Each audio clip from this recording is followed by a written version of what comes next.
based on an eye exam, we can diagnose over 200 medical conditions Oh, wow.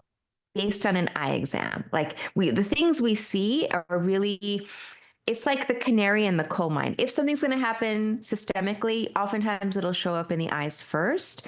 So that's another reason to get that dilated eye exam, because we can diagnose things like multiple sclerosis. We can diagnose cancer in the eye that may or may be somewhere else in the body, but it's showing up on your eye exam. So get your eye exam done once a year.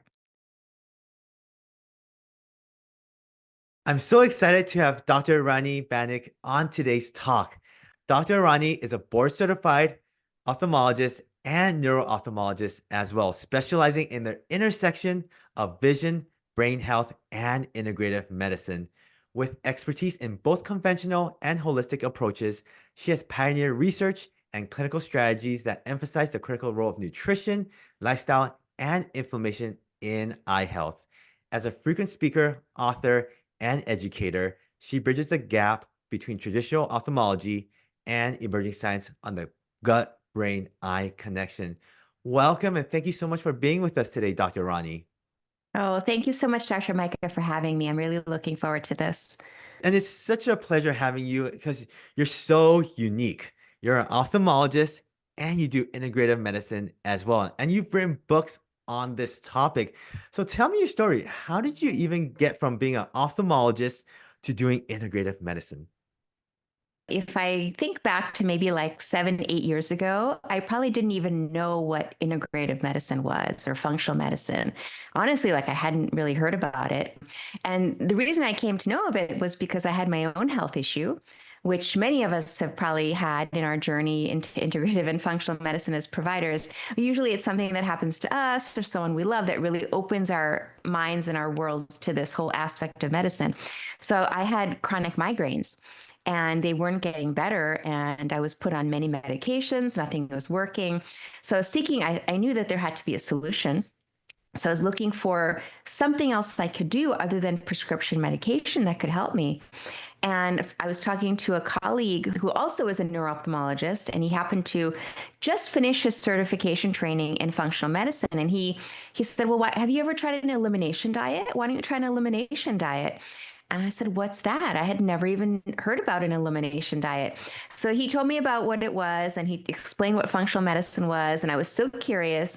I ended up going to my first conference and just my mind was blown. I was thinking, wow, why were we never taught any of this in medical school? None of our subsequent training and residency or fellowship ever talks about these aspects of health. And so I was so intrigued. I started to use some of the strategies. I finally started to feel better with my migraine headaches.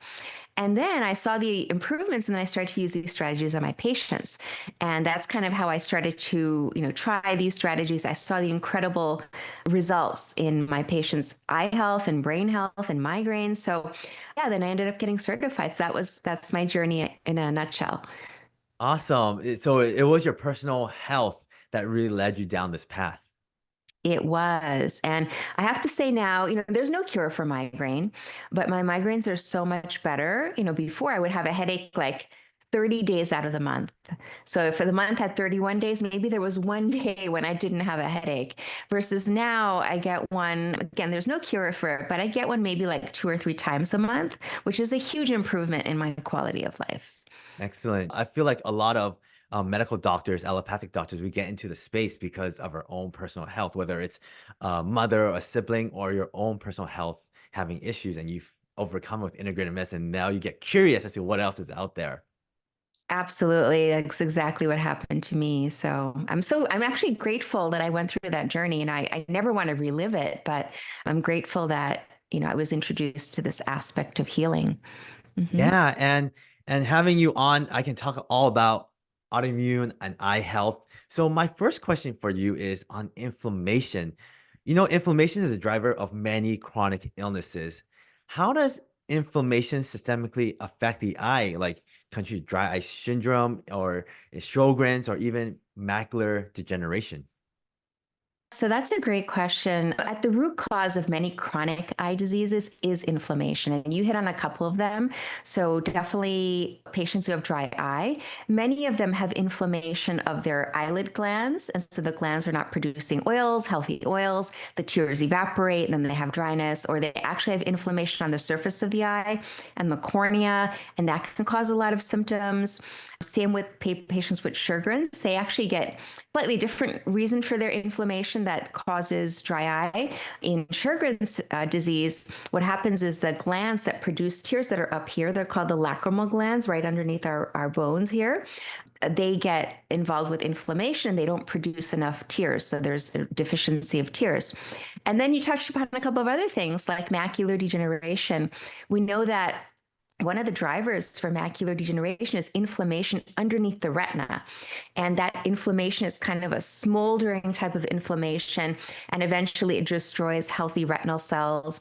And then there are so many other types of autoimmune eye diseases that I manage as a neuro-ophthalmologist that are inflammatory and also autoimmune. So, like, for example, myasthenia gravis Mhm.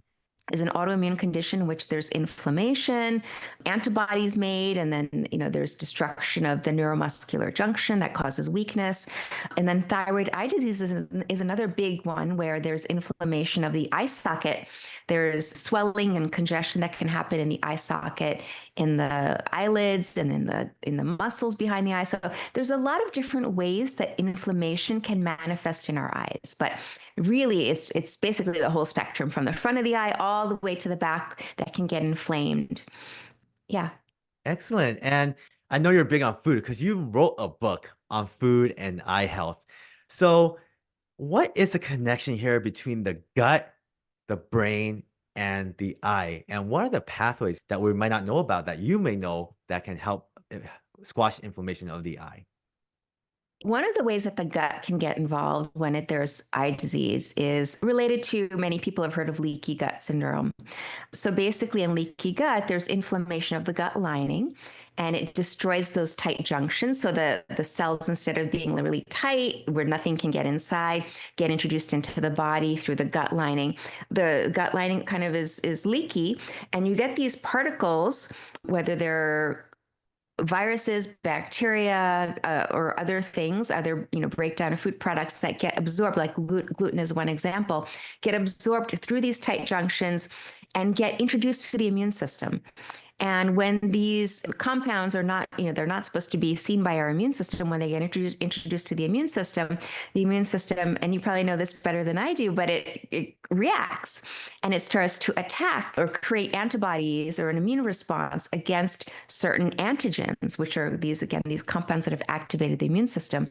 And then those antigens can cross react with tissues in our eyes. And so sometimes we call that molecular mimicry.